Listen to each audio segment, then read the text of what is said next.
இந்த மணி அட்ராக்ஷன் சிஜில நீங்க வந்து தேர்ஸ்டே அப்போ ஒரு பிரியாணி இலையில எழுதி உங்க வீட்டுக்கு கதவின் முன்னாடி ஒட்டி வச்சாலும் சரிதான், இல்ல அந்த பிரியாணி இலையை உங்களுடைய வாலெட்லயோ உங்களோட பர்ஸ்லயோ போட்டு வச்சா, பணம் வைக்கும் இடத்துல போட்டு வச்சாலும் சரிதான், பணம் வந்து அப்படி கொட்டோன்னு கொட்டும். இது வந்து ஃபைனான்சியல் அபண்டன்ஸுக்கான சிம்பிள்.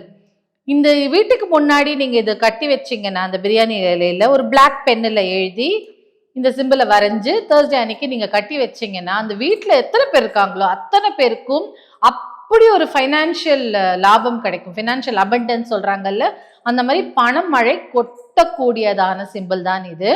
இது வந்து ஒரு நல்ல சுக்ரஹோரை பார்த்துட்டு இந்த சிம்பிளை நீங்க வரைஞ்சு இதுன்னா ஒரு 5 நிமிஷம் ஆகுது, வரைஞ்சிட்டு அந்த ஹோரை முடியறதுக்குள்ளேயே இதை வீட்டு வாசல்ல கட்டிடுங்க. 2-3 பிரியாணி இலையில எழுதி வச்சுட்டாங்கன்னா கொஞ்சம் பர்ஸ்லயும் பணம் வைக்கிற இடத்துலயும் வச்சுக்கிட்டாலும் பணமழை கொட்டும்.